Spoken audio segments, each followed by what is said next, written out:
Assalamualaikum warahmatullahi wabarakatuh. Innal hamdalillah nahmaduhu wa nasta'inuhu wa nastaghfiruh wa na'udzu billahi min syururi anfusina wa min sayyiati a'malina. Man yahdihillahu fala mudhillalah wa man yudlil fala hadiyalah. Ashhadu an la ilaha illallah wahdahu la syarikalah wa ashhadu anna Muhammadan abduhu wa rasuluh.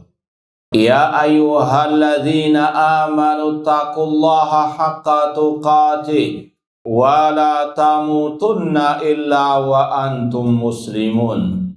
Ya ayyuhan nasu taqu rabbakumul ladzi khalaqakum min nafsin wahidah wa khalaqa minha zawjaha wa batha minhuma rijalan katsiran wa nisaa wattaqullaha alladzi tasaaluna bihi wal arham innallaha kana 'alaikum raqiba.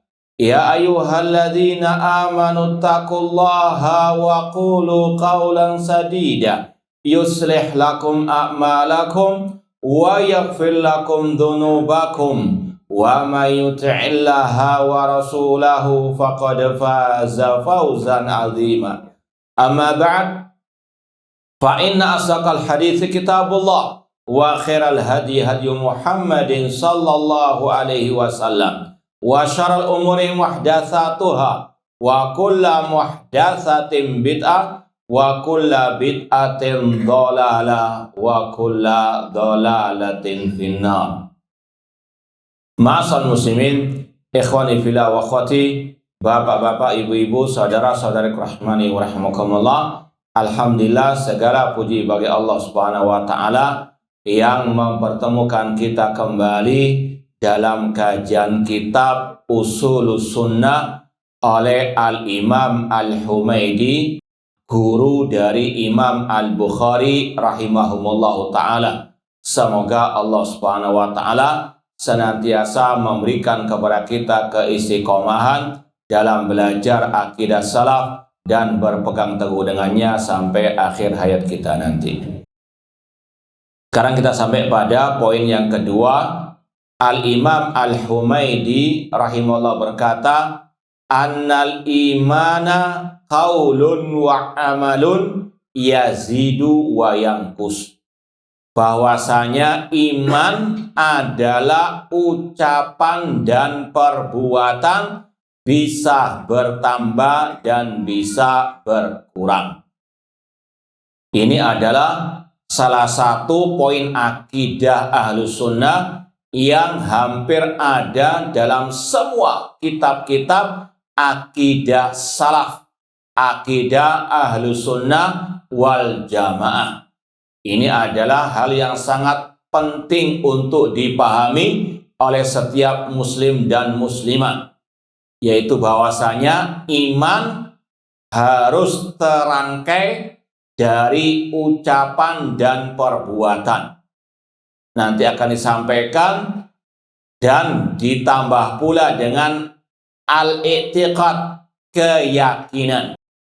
Meskipun kata-kata, ucapan dan perbuatan sudah termasuk di dalamnya keyakinan.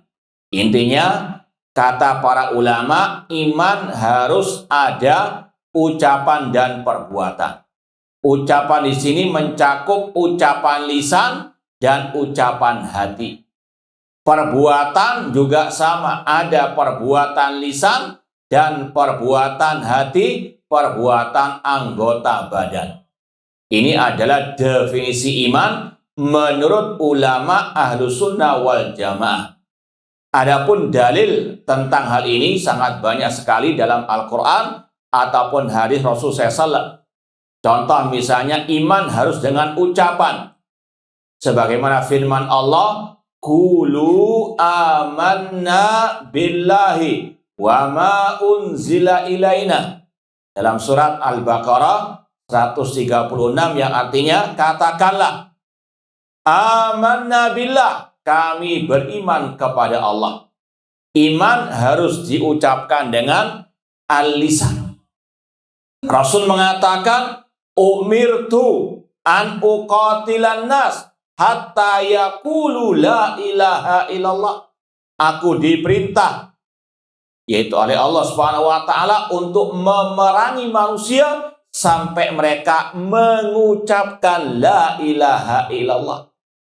Kalau orang itu tidak bisu, tapi tidak mau mengucapkan dua kalimat syahadat, dia kafir meskipun dalam hatinya meyakini Islam agama yang paling benar. Sebagaimana kata para ulama, Abu Thalib, pamannya Rasul, dia meyakini Islam agama yang paling benar. Sebagaimana yang dia ungkapkan dalam dua bait syairnya, laqad alimtu bi anna dina Muhammadin min khairi adyanil bariyati dina. Kata Abu Thalib, pamannya Rasul, aku sungguh-sungguh yakin agama Muhammad sebaik-baik agama manusia. Abu Thalib lagi yakin kebenaran Islam. Laulal malamatu au hidaru masabbatin lawajatani samhan bidaka mubina. Seandainya aku tidak takut, khawatir dengan caci makian, bulian orang-orang kafir Quraisy yang lain, engkau akan mendapatiku masuk al-Islam. Dia tidak mau masuk Islam karena ikut ajaran sungkanisme.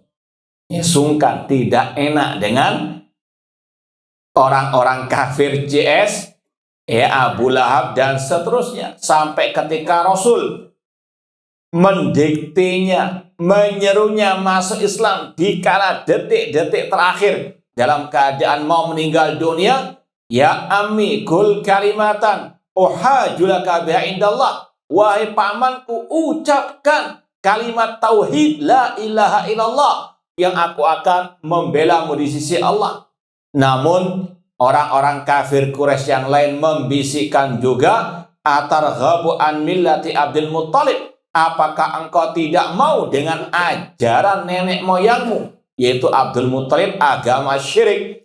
Maka dia pun mengikuti ajaran teman-teman dekatnya, mati dalam keadaan musyrik meskipun dia yakin Islam itu yang terbaik. Namun tidak ada manfaatnya keyakinan tanpa diucapkan dengan al-lisan. Makanya tadi iman harus dengan qaulun, dengan ucapan. Tanpa ucapan sama dengan Abu Thalib, kecuali tadi kalau orang itu cacat alias bisu, ini ada uzur di sisi Allah Subhanahu wa taala. Kemudian iman harus dengan amal anggota badan. Dalilnya dalam surat Al-Baqarah juga 143, wa ma kana Allahu liyudhi'a imanakum. Tidaklah Allah menyia-nyiakan imannya kalian.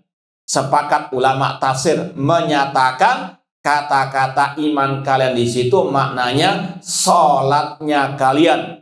Karena ayat ini berkaitan dengan perpindahan arah sholat. Ketika awal Islam, kaum muslimin diperintah sholat menghadap ke Baitul Maqdis.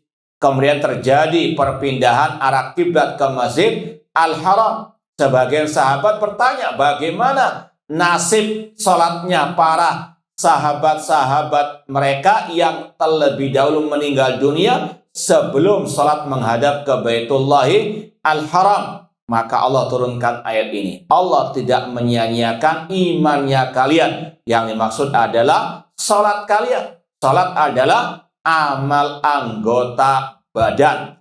Maka harus iman terdiri dari ucapan dan perbuatan.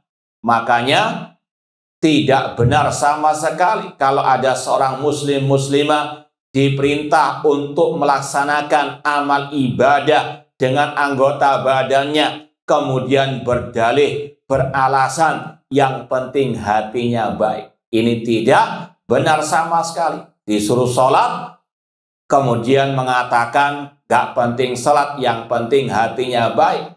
Ini tidak benar sama sekali. Dan kita wajib yakini orang itu gak sholat, gak baik hatinya.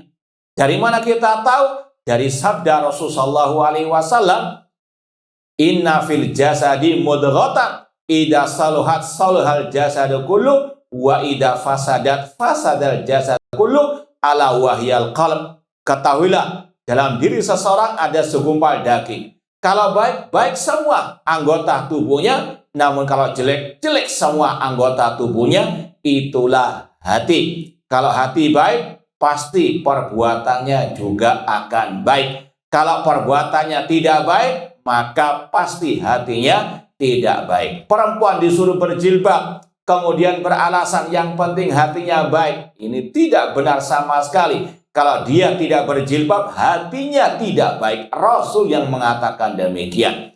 Karena hati yang baik itu akan terpancar dari ucapan dan perbuatannya. Iman harus dengan ucapan dan perbuatan. Kemudian kita katakan tadi, sebagian ulama menambahkan untuk lebih menekankan lagi, harus ada keyakinan. Karena perbuatan ucapan tanpa keyakinan, ini sama dengan an-nifaq. Orang munafik, mereka mengucapkan kalimat syahadat, mereka juga sholat, mereka juga berjihad, namun mereka tidak beriman di dalam hati mereka. Yaquluna bi afwahihim ma laysa fi qulubihim. Mereka mengatakan dengan lisan mereka apa yang tidak ada dalam hati mereka. Maka kesimpulannya, iman harus ada keyakinan, ucapan dan perbuatan. Kemudian kata beliau tadi, yazidu wa yanqus. Iman bisa bertambah dan bisa berkurang. Dalilnya surat Al-Anfal ayat yang kedua, innamal mu'minuna alladzina idza dzukirallahu wajilat qulubuhum wa idza tuliyat alaihim ayatu zadathum imana wa ala rabbihim yatawakkalun. Sesungguhnya orang-orang yang beriman adalah orang-orang yang apabila disebut nama Allah, gemetarlah hati mereka, dan apabila dibacakan ayat-ayat Allah, bertambahlah iman mereka. Dan kata Al-Fudail bin Iyad dari ulama salaf, setiap dalil, ayat atau hadis yang menunjukkan akan bertambahnya keimanan, itu sudah otomatis sebagai dalil tentang berkurangnya keimanan. Karena segala sesuatu yang bisa menerima tambahan, pasti menerima pengurangan. Ini ijma' salaf, bahwasanya iman bisa bertambah, bisa berkurang. Dan ini pula yang dirasakan setiap hamba-hamba Allah. Setiap kita pasti merasakan pasang surutnya keimanan. Jangankan kita yang penuh dengan kekurangan, para sahabat Rasul, manusia yang paling mulia setelah para nabi, para rasul. Insyaallah poin ketiga tentang akidah Ahlussunnah yang berkaitan dengan sahabat Rasul. Para sahabat Rasul saja mereka mengalami namanya naik turunnya iman, pasang surut keimanan. Makanya sebagian mereka, diantaranya Al-Khalifah Rasyid Umar bin Khattab, beliau mengatakan kepada para sahabat yang lain, ta'alau nu'min sa'atan. Kemarilah kita duduk sejenak memperbaharui keimanan. Sebagian mengatakan kita duduk untuk memperbarui, menambah keimanan. Itu para sahabat Rasul, apalagi kita. Setiap kita pasti mengalami pasang surut keimanan. Ma'asal muslimin ikhwani fillah wa akhwati rahimani wa rahimakumullah.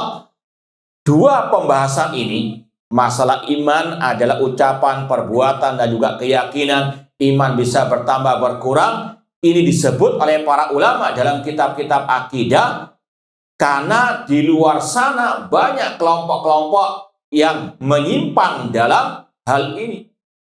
Ada namanya kelompok Al-Jahmiyah. Mereka mengatakan iman hanyalah al-ma'rifah, mengenal Allah. Sekedar mengenal Allah, kata mereka, itu adalah al-iman. Maka dibantah oleh para ulama, kalau iman sekedar mengenal Allah, iblis mukmin berarti. Karena iblis mengenal Allah. Bahkan dalam ayat iblis bersumpah, "Fabi izzatika la'uwiyannahum ajma'in." Dengan kemuliaanmu ya Allah, aku akan menyesatkan manusia dari jalan. Iblis mengenal Allah.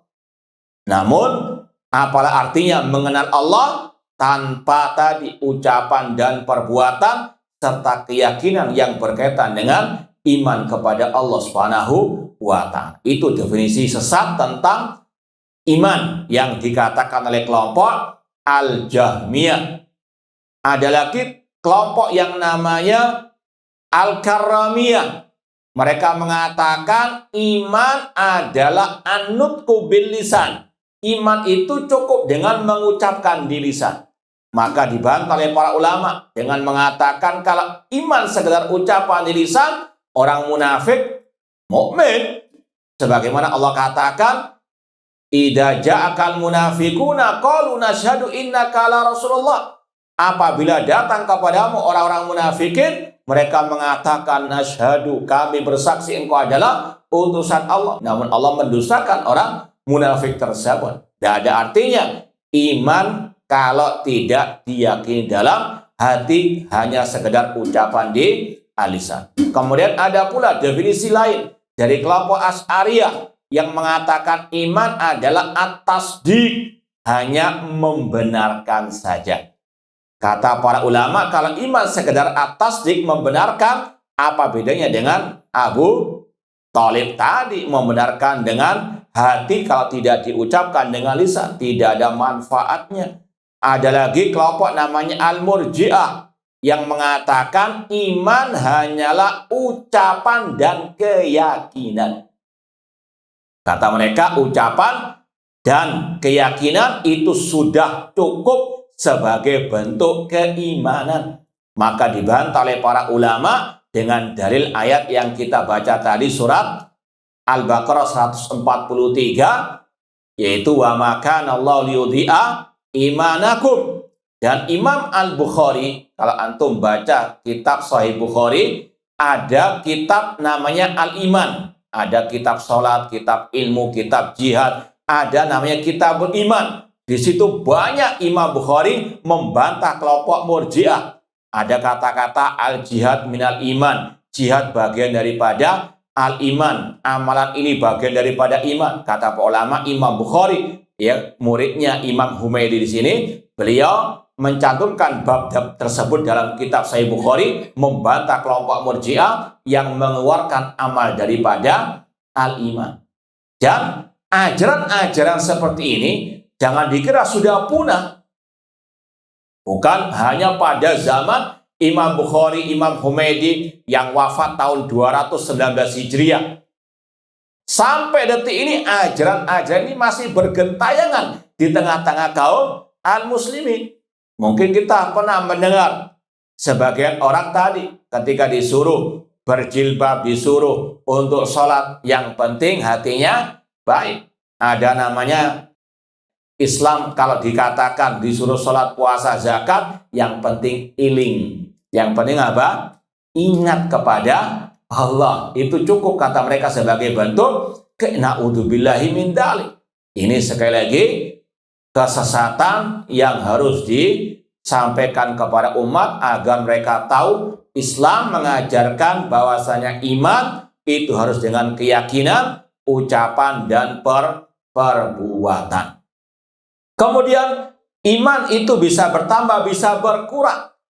Ini disampaikan oleh para ulama. Juga sama, di luar sana ada kelompok sesat yang tidak meyakini iman bisa bertambah, bisa berkurang. Di antaranya tadi kelompok Al-Murji'ah. Demikian pula namanya kelompok Al-Khawarij, mbahnya teroris. Itu namanya Al-Khawarij. Itu di antara sumber kesesatan mereka dari pembahasan yang satu ini. Kata mereka, kelompok Khawarij, iman itu satu kesatuan. Ya, ibaratnya suatu kesatuan. Kalau satu hilang, kata kelompok Khawarij, hilang iman, murtad. Makanya kelompok Khawarij, mbahnya teroris, itu meyakini pelaku dosa besar, kafir, murtad, halal darahnya. Ini sumber apa? Terorisme. Mereka salah memahami tentang keimanan. Mereka mengatakan iman satu kesatuan. Kalau satu hilang, maka hilang semua imannya, murtad dari Islam. Makanya mereka mudah mengkafirkan tanpa hak kaum muslimin, bahkan menumpahkan darah kaum muslimin tanpa hak. Karena ini salah memahami al-iman. Adapun Ahlussunnah mengatakan iman itu bercabang. Sebagaimana kata Rasul, al-iman bid'un wa sab'una syu'bah. Kata Rasul dalam Sahih Muslim, iman itu memiliki 70 lebih cabangnya. Fa'a'laha qaulu la ilaha illallah. Yang paling tinggi ucapan la ilaha illallah. Wa adanaha imatatul adza'i thariq. Yang paling ringan, yang paling bawah adalah menyingkirkan gangguan dari jalan. Iman ada banyak cabangnya. Satu hilang, nggak mesti hancur, runtuh, habis iman tersebut. Seperti pohon, ada banyak ranting-rantingnya. Kalau satu ranting hilang atau jatuh, apakah roboh pohon tersebut? Tidak. Kecuali kalau akarnya yang apa? Hancur, musnah, mati pohon tersebut. Intinya, kalau kelompok Khawarij mengatakan iman tidak bercabang, tidak bisa bertambah, bisa berkurang. Namun kalau satu hilang, hilang semuanya, bisa murtad. Lawannya kelompok Murji'ah mengatakan iman tidak bercabang, alias satu kesatuan dan tidak bisa hilang sama sekali. Apapun perbuatannya, yang sejelek-jeleknya tidak mengurangi keimanan. Bahkan mereka mengatakan orang yang paling fasik imannya sama dengan Abu Bakar wa Umar. Karena iman nggak berubah, nggak bercabang, nggak bertambah, berkurang. Ya sudah, itu saja. Mereka mengatakan orang-orang beriman itu nggak ada bedanya dari sisi keimanan. Ini jelas sesat menyesatkan. Ahlussunnah mengatakan iman bisa bertambah, bisa berkurang. Iman itu bercabang. Ma'asal muslimin, ikhwani fillah wa akhwati rahimani wa rahimakumullah. Sedikit kita mau tambahkan dari pembahasan Syekh Dr. Abdul Razak bin Abdul Muhsin Al-Abbad Al-Badr tentang sebab-sebab naiknya iman dan sebab-sebab turunnya al-iman. Kata beliau, iman itu bisa bertambah dengan 3 hal. Yang pertama, dengan belajar ilmu agama. Apa saja yang bisa menambahkan iman dari ilmu agama tersebut? Di antaranya ilmu tentang tauhid asma wa sifat. Mempelajari tentang sifat-sifat Allah. Tentunya berdasarkan Al-Quran dan Sunnah. Ini akan bisa menambahkan keimanan. Karena tak kenal maka tak sayang.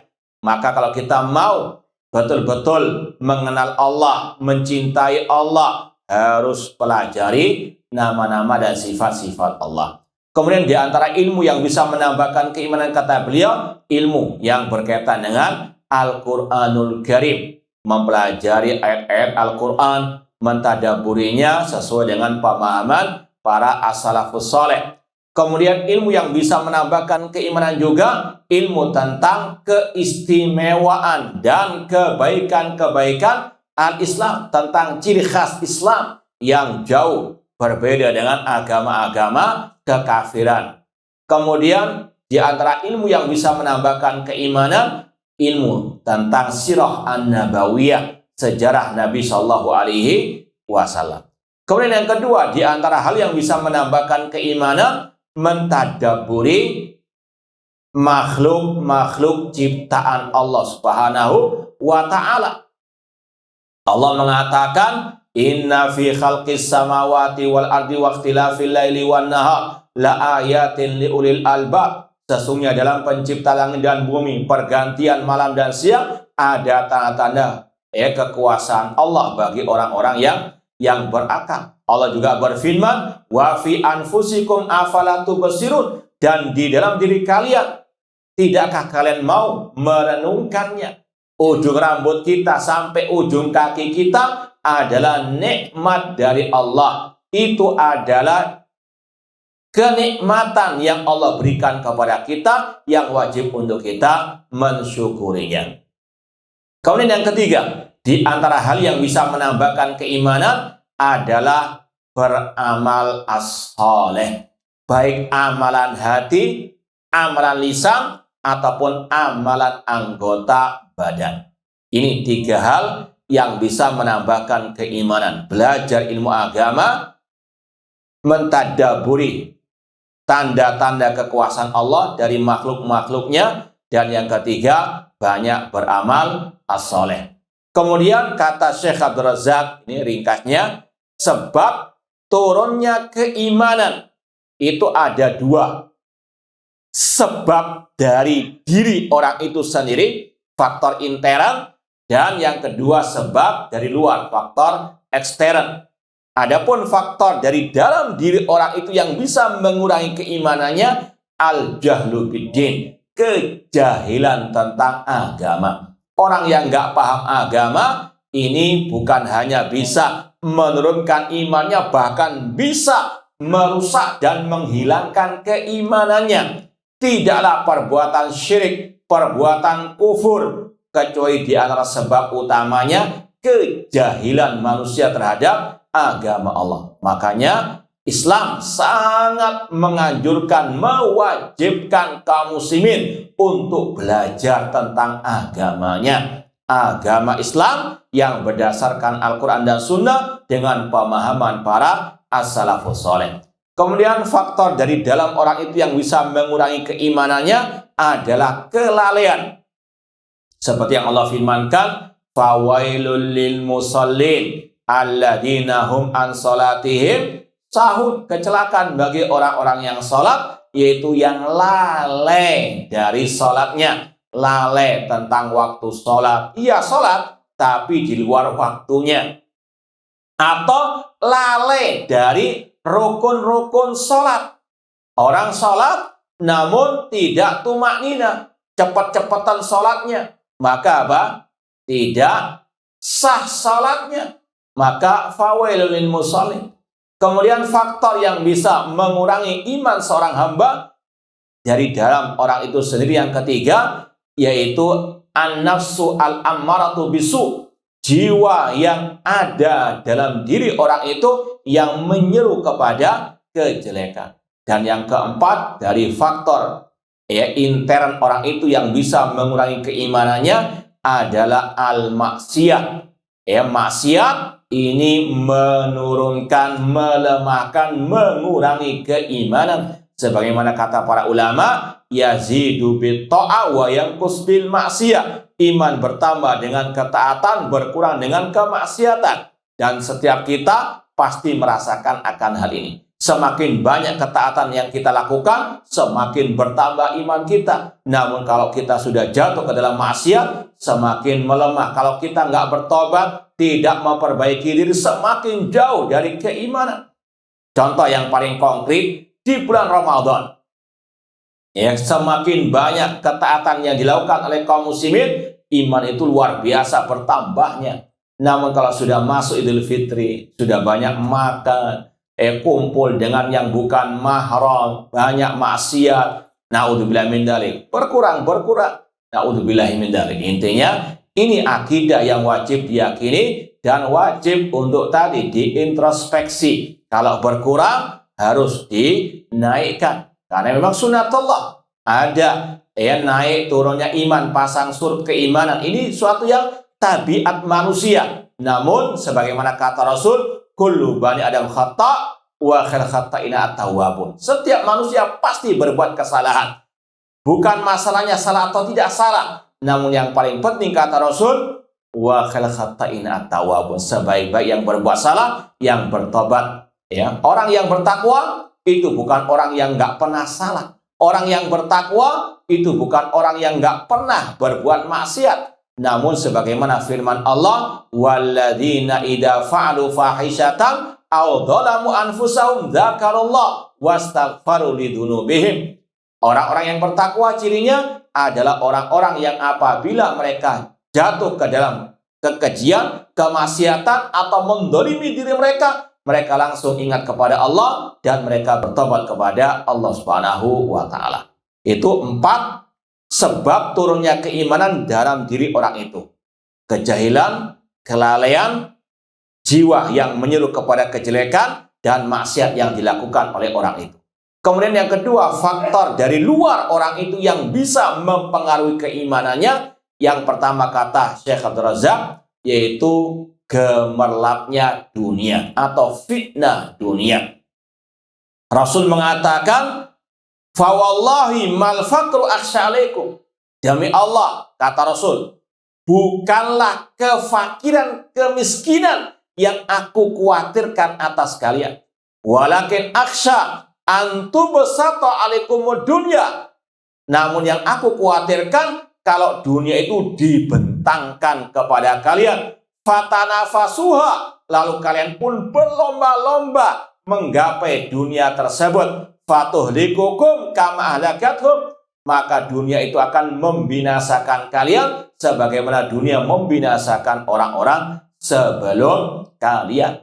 Makanya dalam Islam kita harus pertengahan dalam segala hal.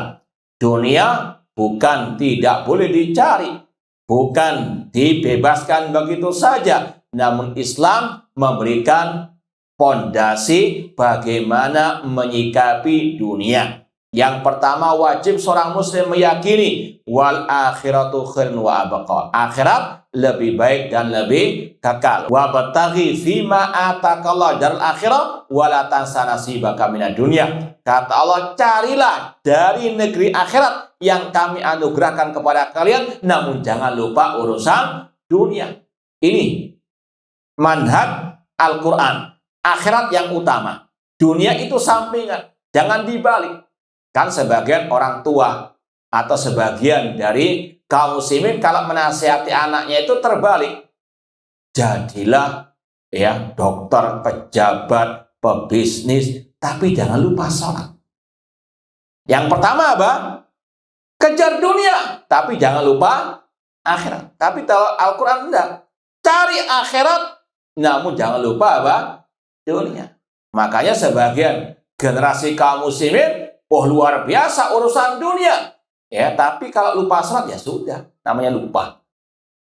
Ini sekali lagi keliru. Kalau pendidikan yang benar, tanamkan urusan akhirat dulu, tapi ingatkan urusan apa? Dunia. Bahwasanya kita juga perlu dunia, tapi yang paling penting urusan akhirat. Demikian pula dalam thalabul ilmi, menuntut ilmu agama, ini yang paling utama, ini yang paling wajib. Urusan dunia ini belakangan. Makanya Allah mencela dalam surat Ar-Rum, ya'lamuna dhahiran minal hayati dunya wa hum anil akhirati hum ghafilun. Mereka hanya tahu tentang dohirnya urusan dunia, namun urusan akhirat mereka lalai. Kata Syekh Abdul Rahman As-Sa'di, berapa banyak orang-orang yang istilahnya punya gelar akademik atau urusan dunia paham luar biasa. Karena mulai dari PAUD sampai profesor doktor bergelut dengan ilmu dunia luar biasa ilmunya. Namun masalah rukun iman dapat. Na'udzubillah min dzalik. Padahal sebentar lagi dia akan mati. Yang ditanya bukan teori matematika di alam kubur. Namun apa? Man rabbuka wa man nabiyuka wa ma dinuka. Maka sekali lagi harus dikembalikan konsep pendidikan terhadap kaum muslimin. Dunia itu tidak dilarang dicari, namun jangan sampai menghalalkan segala cara mencari dunia, karena dunia sementara. Kita pertengahan, sekali lagi tidak mengharamkan mencari dunia, namun juga jangan sampai berlebihan sehingga kita menghalalkan segala cara dan kita tinggalkan negeri akhirat yang kekal abadi. Kemudian di antara yang bisa melemahkan iman, kata Syekh Abdul Razak, yang dari luar orang itu, yaitu qarinusu, teman sahabat yang jelek. Contohnya tadi, orang-orang musyrikin Quraisy yang dijadikan sahabat dekat oleh Abu Thalib, sampai mati pun dibisikkan kejelekan. Kenapa Abu Thalib mati dalam keadaan musyrik pada Rasul mendakwai terus sampai detik-detik terakhir? Karena apa? Bisikan teman-teman yang jelek. Ini teman yang jelek banyak pengaruh dalam kehidupan seorang manusia. Kata orang Arab, as-sahib sahib. Sahib, sahabat, teman dekat, itu sahib, bisa menarik kepada kebaikan atau menarik kepada kejelekan. Maka salah satu yang bisa merusak akhirat seorang hamba, teman yang jelek. Jelek akidahnya, jelek ibadahnya, jelek akhlaknya, muamalahnya, dan seterusnya.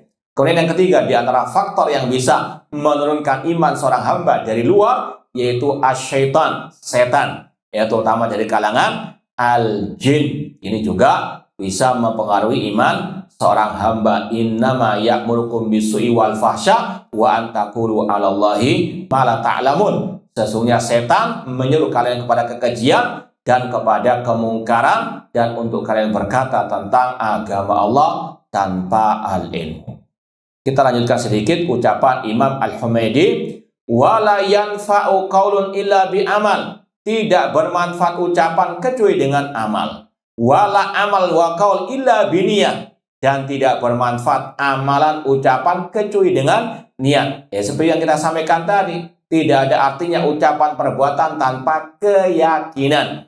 Innamal a'malu binniyat. Wala qaulun wa amalun binniyah illa bisunnah. Dan tidak ada artinya ucapan perbuatan niat tanpa mengikuti sunnah Rasulullah SAW. Ini membantah sebagian orang yang mengatakan yang penting niatnya baik.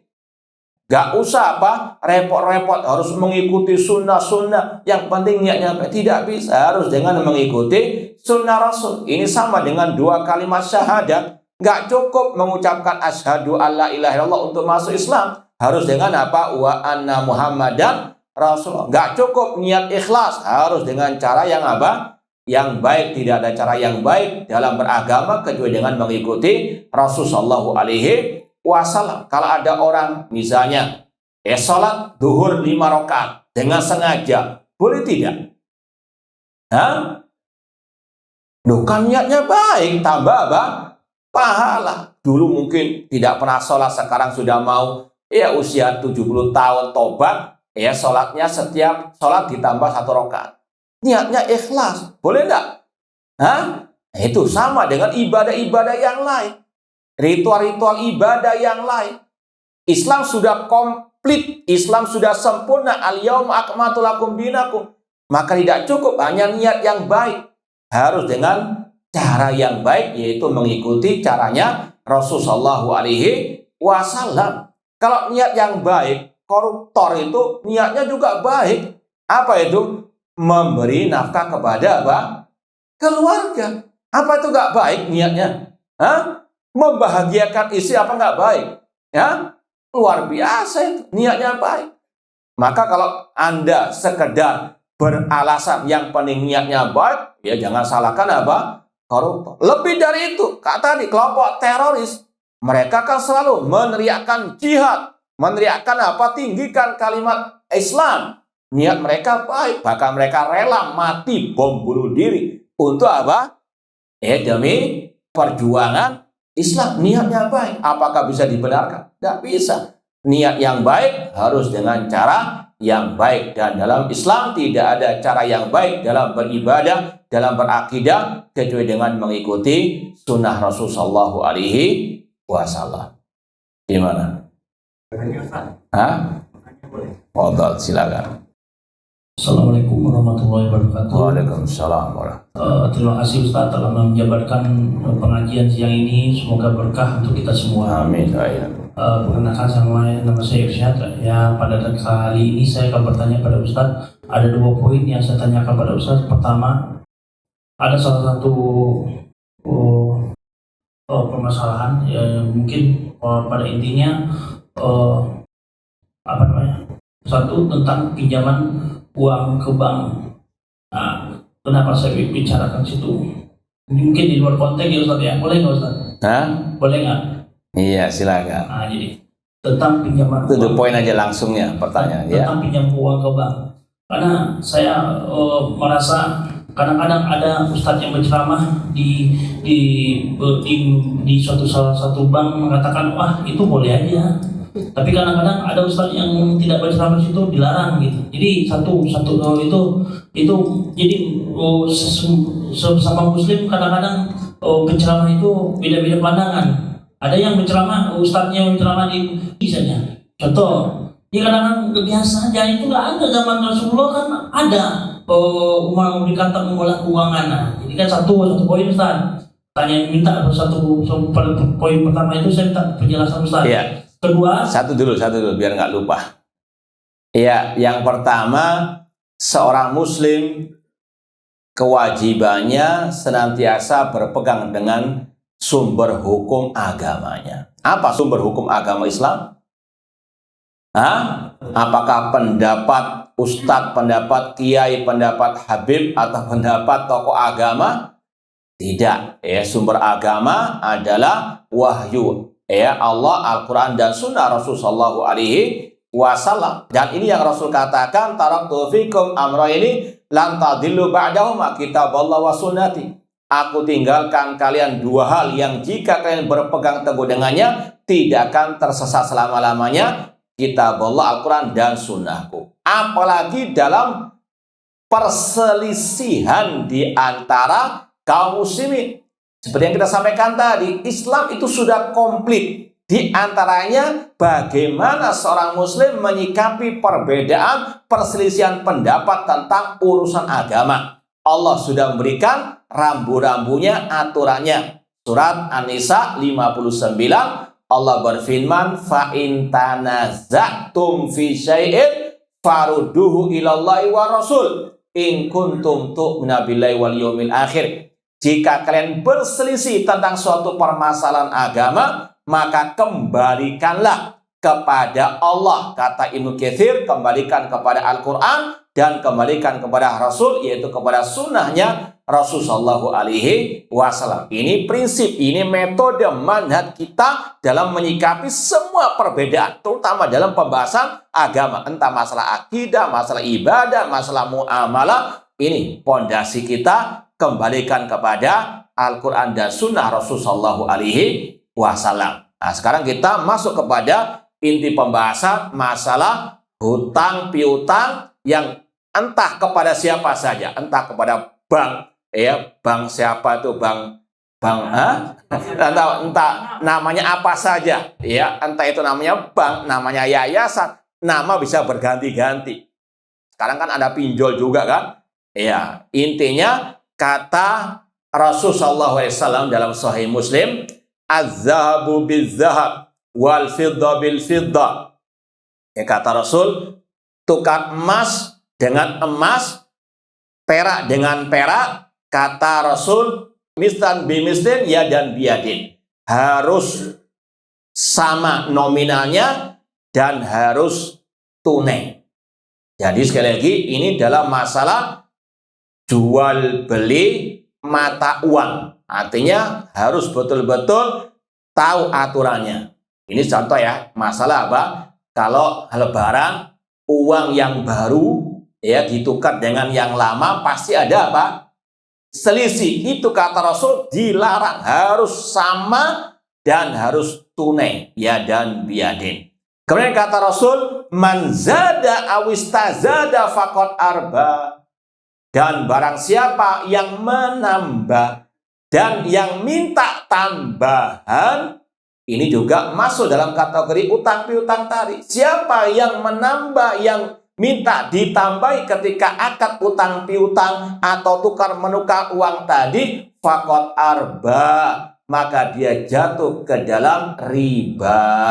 Dan Allah berfirman, yamhaqullahu riba wa yurbi as-sadaqat. Allah menghapus barokah harta riba dan mengembangbiakan sedekah.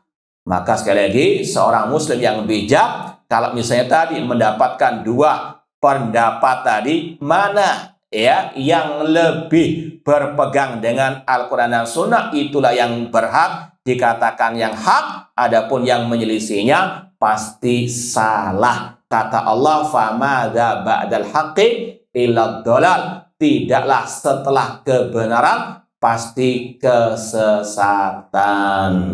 Jadi sekali lagi, seorang muslim yang bijak kembali kepada pedoman hidupnya dalam beragama ini, qala Allah wa qala ar-rasul. Taib. Jadi sekali lagi jelas, utang piutang sekali lagi dari manapun, apapun namanya, kalau ada utang piutang dan disyaratkan harus menambah bunga meskipun 0,00001%, tetap itu namanya riba. Ya, sekali lagi Rasul yang mengatakan tadi, man zada ustazada faqad arba. Nah, yang kedua, terima kasih Ustaz jawaban pertamanya. Jadi saya itu udah mengarah ke pertanyaan pertama, yang maksudnya yang pinjaman bank syariah, bank konvensional ini ya, masih kita sekali lagi tidak mementingkan masalah nama bisa berubah, ya, syariat nggak syariat, ya, sekarang ini luar biasa banyak, ya, kata-kata palebel syariat. Kita lihat hakikatnya, ya, bahkan minuman keras pun kadang sekarang dinamakan apa? Minuman segar. Nggak bisa, kata para ulama, al asma la tughir al haqiqah, nama tidak bisa merubah hakikat. Ya, apapun mereknya, apapun namanya, lihat kepada hakikatnya. Dukun banyak sekarang bermerek ustadz, kiai, nggak bisa merubah apa? Statusnya yang dikatakan Rasul, man ata kahinan au arrafan fasaddaqa bima yaqul faqad kafara bima unzila ala Muhammad. Barang siapa mendatangi tukang ramal atau dukun dan membenarkan ucapannya, maka dia telah kafir kepada Al-Quran yang diturunkan kepada Nabi Muhammad SAW. Maka sekali lagi, jangan tertipu dengan slogan propaganda nama-nama yang indah, karena sekali lagi lihat kepada hakikatnya. Contoh sekali lagi, dalam hadis Rasul pernah mengatakan, du'atun ala abwabi jahannam. Di akhir zaman nanti akan ada dai-dai yang menyeru ke neraka jahanam. Ya, kata-kata dai nggak selalu benar. Bahkan tadi kata Rasul, ada yang menyeru ke neraka jahanam. Namanya ustadz, namanya juga kiai ataupun habib ataupun tokoh agama. Tapi kalau menyeru kepada yang menyelisih Al-Quran dan Sunnah, ini kata Rasul tadi, du'atun ala abwabi jahanam. Sekali lagi, lihat hakikatnya, timbang segala sesuatu dengan kalau Allah, Al-Quran dan Sunnah Rasul Sallallahu Alaihi Wasallam. Baik, lanjut yang kedua. Kalau enggak, kita kasih yang lain. Terima kasih Ustaz, telah terjawab. Mungkin pertanyaan kedua udah terjawab, tapi alhamdulillah. Udah menyimpulkan ke sana. Tapi kan ini Ustaz, bagaimana solusinya Ustaz? Kalau dalam kehidupan kita ini tidak lepas dari yang namanya bank, apakah pinjaman atau bagaimana? Yeah. Bagaimana solusinya? Di zaman globalisasi saat ini, banyak pandangan-pandangan, bank haram lah. Jadi bikin Ustaz, jujur di sini ada satu permasalahan konflik. Akhirnya kerja berhenti, pengangguran, terus tiba di pengangguran berantakan di rumah tangganya, akhirnya bercerai. Jadi bingung juga bagaimana solusinya agar di zaman intinya bagaimana solusi Ustaz? Iya, solusinya kembali kepada poin yang pertama tadi, kembali kepada Al-Quran dan Sunnah Rasul Sallallahu Alaihi Wasallam. Allah berfirman, wa may yattaqillah yaj'al lahu makhraja. Barang siapa yang bertakwa kepada Allah, Allah berikan jalan keluar. Ya, dan berapa banyak orang yang hidup ya aman, tentram, tanpa bersinggungan dengan hal-hal tersebut, terutama dengan tadi masalah riba. Cuma terkadang mindset kita yang apa? Yang keliru. Tidak bisa hidup tanpa bank. Kata siapa? Sekali lagi, kita nggak bisa hidup tanpa pertolongan dari Allah Subhanahu wa Ta'ala. Baik, cukup atau ada yang lagi? Pertanyaan Ustaz. Silakan. Dari YouTube, Ustaz.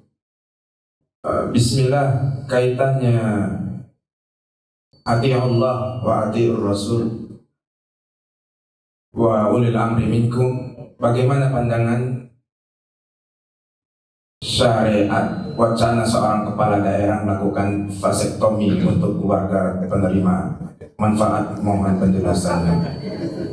Baik, kita sudah sampaikan kaidah secara umum pada pembahasan kitab Ushul Sittah. Ini sekali lagi kaidah umum, ati Allah ati Rasul walil amri minkum, bahwasanya wajib bagi setiap muslim untuk mendengar dan taat kepada pemimpin kaum muslimin selama dalam hal yang tidak bermaksiat kepada Allah Subhanahu wa taala. Dan sikap terutama bagi para ulama ketika melihat ada pemimpin yang berbuat maksiat atau ada aturannya yang tidak sesuai dengan syariat Allah, maka hendaklah menasihati dengan cara rahasia dan dengan ucapan yang lemah lembut, sebagaimana kata Rasul dalam hadis riwayat Imam Ahmad, Imam Ibn Abi Asim, man arada an yansaha lidi sultanin fala yubdi alaniyatan. Barang siapa yang ingin menasihati pemimpinnya, maka jangan di hadapan umum, akan tapi ambil tangannya dan berdoa dengannya. Fa in qabila fada, jika diterima alhamdulillah, wa illa qad kana ladzi adda alaih, jika tidak diterima maka telah gugur kewajiban. Intinya sekali lagi, semua permasalahan sudah ada solusinya, obatnya dari Al-Quran dan Sunnah Rasulullah SAW. Tinggal kita mau mempelajarinya atau tidak, mau mengamalkannya atau tidak. Semoga Allah Subhanahu wa taala menghidupkan dan mewafatkan kita di atas tauhid dan sunnah Rasulullah SAW. Ini yang mungkin bisa kita sampaikan. Kurang lebihnya mohon maaf. Wa jazakumul khairan. Aqulu qouli hadza wa akhiru da'wana anil hamdulillahirabbil alamin. Wassalamualaikum warahmatullahi wabarakatuh.